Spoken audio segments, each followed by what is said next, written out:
Yeah, okay, so on the bottom of Chav Ches Amud Aleph, Ela Amar Rava mi Barnish. Okay, Rava of Barnish says as follows. What are we trying to learn? We're trying to learn the fact that a non-kosher animal hide is going to be a good, not good, it's going to be a ohel lames, it's going to be an ohel lames, and it itself is going to become tameh in the process. Okay, so that's what the Gemara is trying to learn, and the Gemara learns it from Rava Barnish has a different source as to how to learn it. He learns it from a kavachomer, learns from a kavachomer from plucked goat's hair. Okay, so there's two ways you could get goat's hair off the goats. One is you could use a shaver, a razor, whatever it is, and just get the hair. But if you really want to get the hair to be really fine, you actually pluck them one by one. It seems like quite a slow process, but a probably expensive piece of clothing. But that's what they would do. They would pluck the goat's hair, and then they make a piece of clothing from the goat's hair. Okay, so what's the kavachomer? Because on the one hand, she'em tameh benegayim, it does not become tameh through tzaras. Okay, so we're without unpacking that and revisiting that right now, but we learned earlier that such an item is not going to become tameh through nigam. Clothing made of this type of hair, plucked goat hair, does not become tameh through tzaras. At the same time, it's tameh be'ohel hames, but it does become tameh as it's something which can be used as an ohel hames, right? So no for nigaim, no for tzaras, but yes for ohel hames. Okay, so therefore, what are we going to learn from there? Or behema tameh shemetame benigayim, the hide of a non-kosher animal, which does become tameh from tzaras. Okay, enodin shemetame be'ohel hames, it should become tameh as using it, it should become tameh as an ohel hames. In other words, right? That's the classic kavachomer, basically saying, look, on the one hand, there's something over here which is more lenient, and yet it has this halacha. So on the one hand, it's more lenient in the sense that it's not, this plucked goat's hair is not able to become tameh through tzaras, but yet it still has the capability of being an ohel hames. It's still the covering over a mace, and then transferring the tumah and become tameh itself. So for sure, something else, i.e., a hide of a non-kosher animal, which is able to become tameh through negaim, through tzaras. So for sure, it should have that stringency. It should have the tumah that you have by the notza, the plucked goat's hair, which is that it should also be an ohel hames. And that's Rava mi Barnish's source for saying that the hides of a non-kosher animal are going to be they're going to transfer tumah ohel hames, and there'll be a classic ohel hames. Okay, nikuda. Yeah. Which one is the more? So that normally this plucking it's more lenient, but it's still metame. Correct. On the one hand, it's more lenient. It's more lenient by negaim, by tzaras, and yet it's tameh olameh. So something which is tameh by negaim, by tzaras, certainly should be tameh tumas oel. And the Gemara seemingly accepts this. The Gemara now is going to go back to a comment we saw earlier and spend a few lines trying to understand what it was, because now we've just established that the hide, the skin of a non-kosher animal is a good ohel hames. Okay, but then the Gemara goes back. It says, Rav Yosef taught in a brisa that only the hides of kosher animals are able to be used b'meleches shamayim, for the work of heaven. Now, what's he referring to? The Gemara is unwilling to assume he's referring to the Mishkan.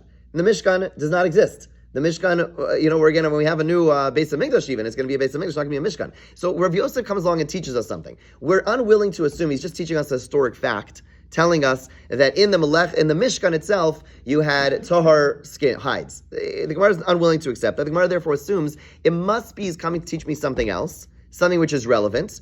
And what would a relevant halacha be?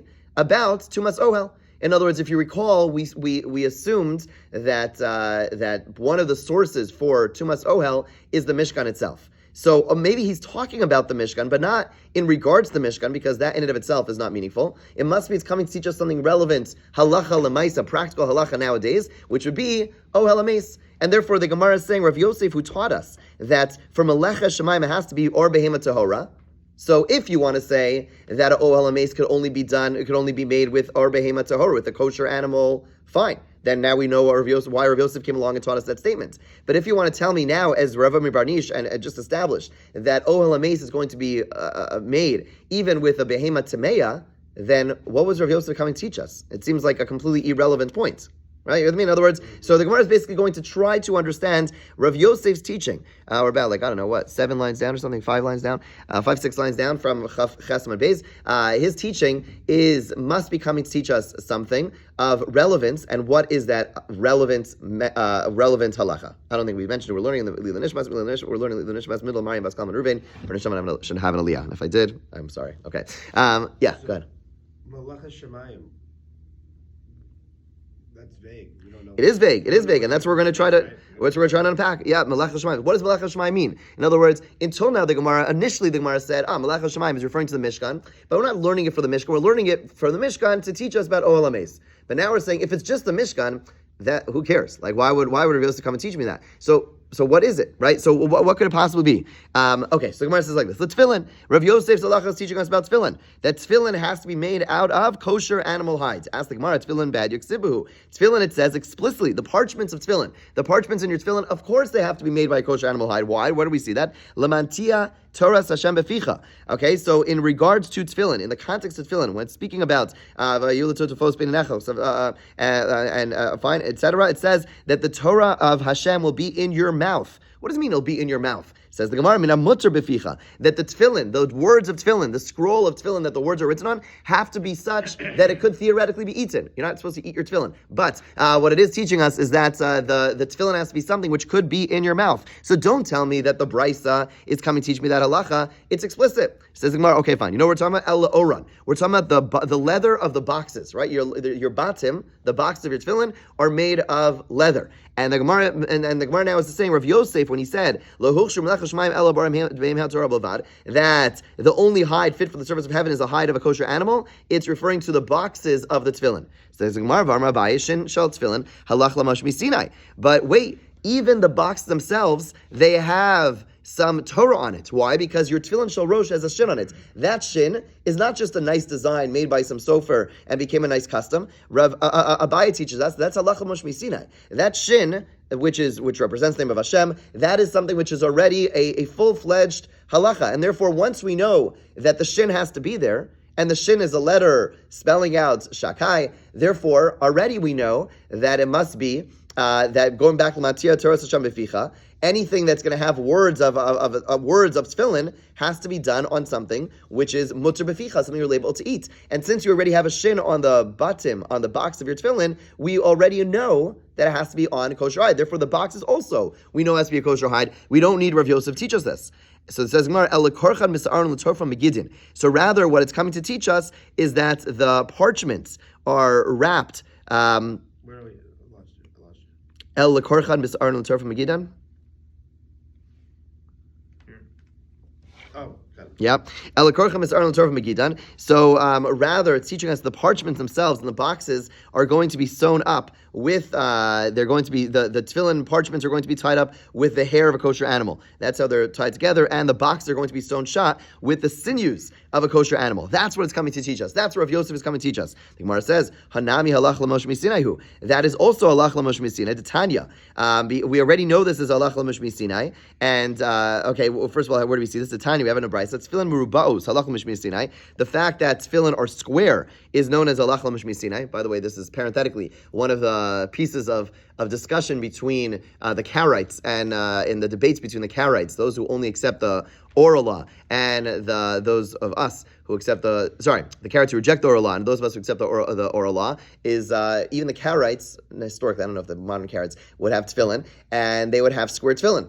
Where does that come from? It doesn't say anywhere in the Torah. Right? That such a thing exists. Right? They would put their tefillin between the eyes, but they would have tefillin, the same tefillin as us. They would just put it between the eyes. So where do you know that has to be squared? Halach l'moshe misinai. Okay? So it's halach l'moshe misinai. Nechrachus b'sa'ar misparos begidan, and the fact they have to be wrapped with their hair and some of their own sinews is also halacha mishmi Sinai. So what's the Gemara's question at this point? The Gemara is saying, since halacha mishmi Sinai, we would have assumed that the brisa, it's an interesting question, we would have assumed that the brisa that said, lo huchshim lachas shemayim, which we're trying to know what it's referring to, it should have invoked, it should have said, And this is something that was learned halacha mishmisina. The fact that it doesn't, the Gemara is troubled by. And therefore the Gemara says it can't be coming to teach us those halachos since they're part of halacha mishmisinai. And Rav Yosef, when he taught us this thing that the hides have to be hides of a kosher animal, he doesn't invoke halacha mishmisinai. Therefore it can't be referring to this, the sewing up of the boxes and the sewing up of the parchment. It can't be referring to that. Ella l'ritzuos. Rather, we have to be talking. We're assuming we're going to talk about the ritzuos, the straps of the tefillin, to tell us that the straps have to be made from a kosher animal. Ask the Gemara, Yitzchak, the fact that the straps have to be black is also halacha mishmisinai. So you come back to the same question we had before. If it's halacha mishmisinai, the fact that the brisa of Rav Yosef does not mention halacha mishmisinai explicitly would imply that we're not talking about something which is halacha mishmisinai. Says the Gemara, it's true that halacha mishmisinai teaches us that it has to be black. The black of our straps is learned from halacha mishmisinai. To horos migamire. But where do we learn that it doesn't say anywhere in the Halacha Mishmisina that it has to be on a kosher hide, and therefore the brisa which said Lo huchshu l'mecha shemayim, the brisa Rav Yosef quoted earlier, which says the only things fit for heaven are things which are kosher animal hides. What's coming to teach us right now? We're saying what's coming to teach us is that tefillin straps have to be from a kosher animal, and that's where the Gemara lands. The Gemara says, so let's just review. If you want to understand all the different pieces of your tefillin, where do you learn it from? So the straps themselves, there's no halacha mishmisina teaching us what it has to be made of. There's no source that's to be made of. That's where Rav Yosef's coming to teach us that they have to be made on a kosher hide. Period. Okay, the black of your straps, the source of that is halacha mishmisinai. The fact that your batim are made of leather, are made from a kosher animal, that is from the Torah itself, beficha, because it has a shin on it. Although Rav Kiva Eger asks, it doesn't have a shin on the tefillin shel yad, or at least the dalet is on the ritzua. That's made out of the ritzua, but the bottom itself there it doesn't. So he asks the kasha, it doesn't answer, but where maybe the sort, whatever. We're not going to go there. But the point is the Gemara, when it asked this question, when it rejected, by saying it has a shin, it's only a shin by Sharosh. Maybe come and teach us about the Shal Yad. Fine, the Gemara doesn't go down that line. But the bottom line is that the leather of the bottom is learned from the pasuk of Beficha. And the parchment obviously that's from Beficha as well, from the pasuk itself. Okay, so now we know the different sources of the different parts of our tefillin. But keep in mind, so much of tefillin, it's a fascinating thing. It's such a central part of our avodas Hashem for men, and so much of it is not explicit in the Torah. Like you read the pasuk and it's like nothing. It's the most vague pasuk in the world. Fine, so much of it is halacha mishmi Sinai. Okay, fine. Yeah.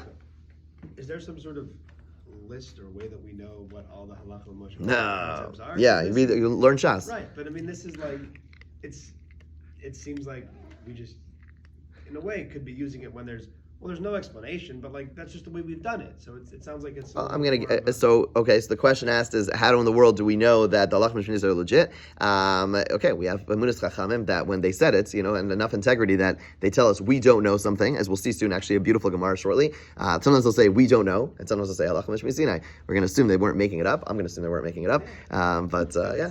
There's no list to contrast it with. Okay, my havila tachash shahayim me Moshe. What's the deal with the tachash? Was it right? If you recall, we had a discussion earlier. Was it a kosher animal? Was it a not kosher animal? So it's Amar of Allah, Amar of Shimon Lakish, and here we have the Gemara that I was referring to about the tachash. The tachash that exists in Teza Moshe was a unique creature. The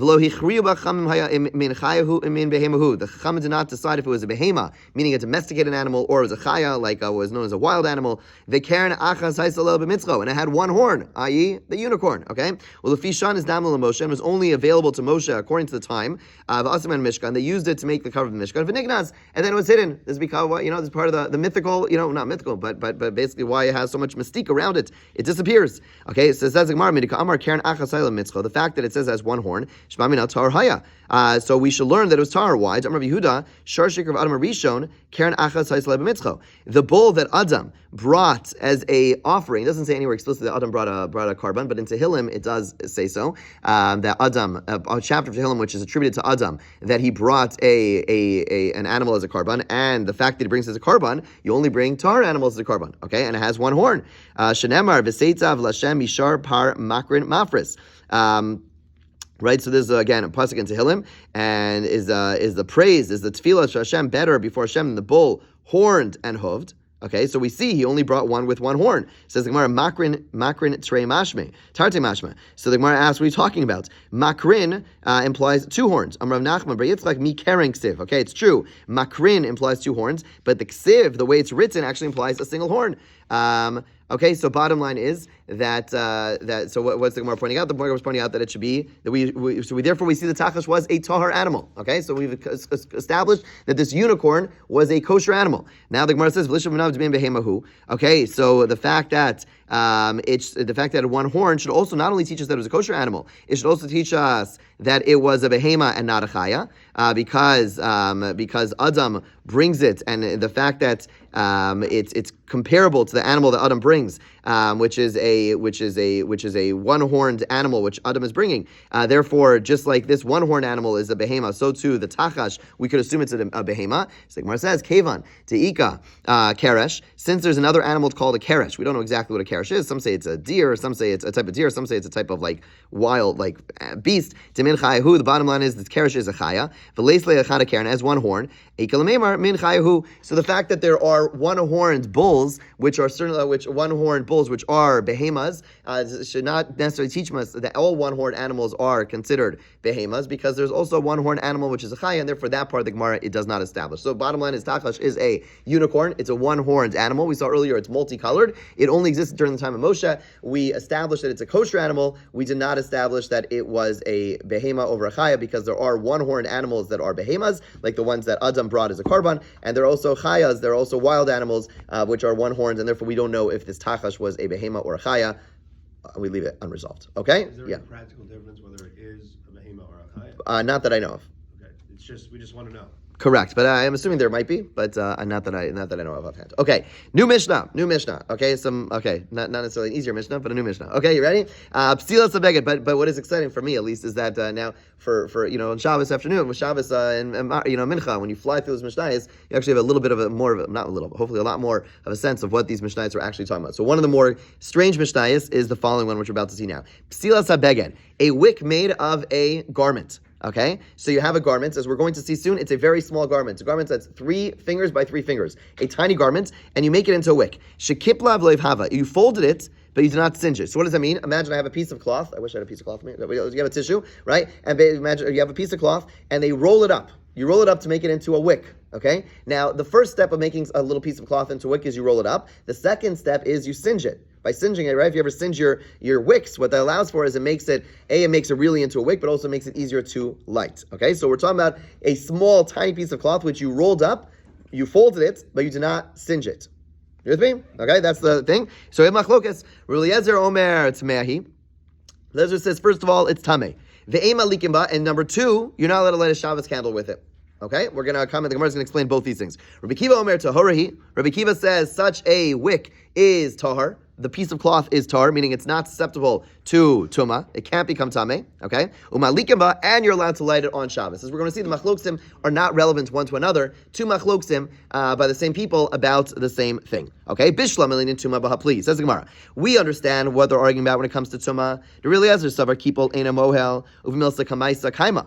Okay, Rabbi Eliezer holds so a 3 by 3, a garment made of 3 by 3 we saw earlier is susceptible to tuma. Right? So Rabbi Eliezer says the fact that you rolled it up, it doesn't change its status. It's still 3 by 3. You can just unroll it. So therefore, he says it's still 3 by 3, and therefore it's tameh. Uvmilsa kamaisa kaima. It still maintains its original status. Rabbi Kiva savar kipol moel. He says no. Once you rolled it, it does negate the cloth status. Ubatule batel, and therefore it's no longer a piece of cloth. Okay, and therefore he says it's no longer metame. So the machlokas about tumah we understand. The question is, and we know that a cloth less than 3 by 3 is not going to become tameh. A wick is not going to become a wick is not going to become tameh. The question is, when I make it into a wick just by folding it, is that enough to negate its original status as a cloth or not? Rabbi Kiva says it is, and therefore it's not susceptible to tumah. And Rabbi Eliezer says by folding it, it does not negate its original status, and therefore it is tameya, or it's susceptible to tumah. What are they arguing about when it comes to lighting? So we're going to see. Amar Rav Elazar, Amar Rav Oshia,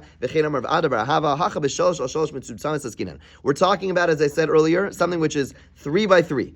3 by 3 fingers, very small, and we're making a new kimta. We're making an assumption. Uvi Yom Tov shechal yos erev Shabbos askinan. We're talking about lighting Shabbos candles on Yom Tov that falls out on Friday. Okay, We'll see why that's relevant in a second, but again, we're assuming our Mishnah, when it has this debate, is talking about a scenario where Friday is Yom Tov, okay? And Chuliyama Islu, Rabbi Yehuda, Da'amar Masikin B'Kelim, Ve'Masikin B'Shivrei Kelim, okay? And everyone holds that, like Rabbi Yehuda, who says what? That you're allowed to use utensils, full-fledged. If I decide I have like a wooden cup, and I decide on Yom Tov I want to use that cup to light a fire. So I put the wooden cup into a fire. That's fine. But let's say my wooden cup broke on Yom Tov, okay, and now it becomes Shivrei Kelim, right? So Shivrei, now it's something new. When it falls into break, it was a cup a few minutes ago, and now broken. Now it's just wood chips. Right? That's Nola. There's a principle, something new which is created on Yom Tov. So according to Rabbi Yehuda, they become muktzah. The cup that broke is now muktzah. So I can't use something which is broken on Yom Tov, okay? Udekula yama islahu de'ula. And further, another piece of information you need to know, that everyone agrees to ula. What did ula say? Amrula, hamalik tzarech yalik barofa yotze. When you light a candle, it's not enough just to put a little bit of the candle at the tippy top, but you have to go ahead and light most of the wick that is extending out of the oil has to be lit, because you want to make sure that it's going to stay lit. Okay, so let's just review all those different principles. One, we're talking about a case where it's Friday is Yom Tov. Two, we hold like Rav Yehuda, you're not allowed to light with shivrei kelim, something which is broken, you're only allowed to light with kelim. And three, you have to light most of the candle. Okay, so what's the machlokes? Now let's plug it in. Eliezer savar kipol ein moel. Eliezer holds that folding something does not make it. Sorry, okay. I said they're not related to one another. They are related. I apologize. Let's just see. So Eliezer kipol ein moel. Folding something over, okay, does not change its status. Remember Eliezer said if it was a cloth before, and now I fold it over and make it into a wick, it's still mikabel tuma. Why? Because folding it does not change its status. So Eliezer sees this piece of cloth as a piece of clothing. Now, as soon as you light a little bit, it now becomes a broken thing, right? And what do we say about broken thing?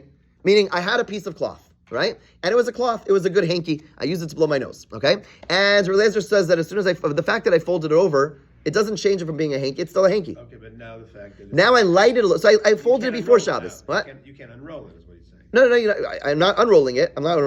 I folded it before Shabbos, before Yom Tov, before Friday, and it still is a kli because it didn't change its status. But now when I light it, okay, now it's considered broken because it's no longer that thing. It was a kli. It was a beged, and now it's a broken beged since I lit it. I have a piece of cloth. If I light my coat, my jacket on fire, it's now a broken thing. Right? So what happens? And we held like Ulos that I have to light a little bit more to make it lit, and I'm not allowed to continue lighting it now. In other words, once I start lighting it, it's now a shever kli, and I'm holding my match there for a few seconds, since I have to do that according to Ula, and I'm lighting a shever kli, which according to Rabbi Yehuda, I can't do. Rabbi Kiva savar kipol moel. Rabbi Kiva says no. Remember, Rabbi Kiva said that once I fold it over, it no longer was utensil. It's a wick. It's a wick, okay? It doesn't have the status of utensil. And therefore, when I start lighting, I'm not breaking anything. It's nothing. It's a wick. I'm just lighting a wick. I'm not breaking anything, right? It really goes back. I apologize, right? So I mispresented it initially. It really goes back to that question of when I made it into a wick. Did I make it into? If I made it into a wick and now it loses its status of a beged, so when I start lighting it, like Rabbi Kiva holds, okay, I'm just lighting a wick. There's no problem here. But according to Rabbi Eliezer, who says that it still maintains its status as a piece of clothing, once I lit it, it's now a broken kli, shever, right? And I'm not allowed to use the shever. And according to Ula, I have to keep my match there. I'm not allowed to do that, right? And therefore, I'm not allowed to use that wick again on Friday, which is Yom Tov. Okay? Says Rav Yosef, Hana Netanya, Shalosh al Shosh Mitzutzamas, V'lo Yidan L'may Hilchasa. Okay? Okay, so now Rav Yosef says, I learned from my teachers, they taught me that we're talking about a case where it's 3 by 3, exactly 3 by 3, which is the minimum measurements of a kli. In other words, if it was a much larger piece of cloth and I started burning it, it wouldn't necessarily become a shever kli. It's only that it's 3 by 3, and now I light it. Now, once it's a little less than 3 by 3, then it becomes a broken kli. And they said this halakha, they taught me this thing, it has to be 3 by 3. I had no idea what they were talking about. And I just passed this on. This to me is like the most amazing Gemara. Rav Yosef says, I learned something from my teachers. I never understood what it was about. and I knew it. I kept it. I held on to it. And now I understand its application. We're talking about our Mishnah and saying that it has to be a case by three.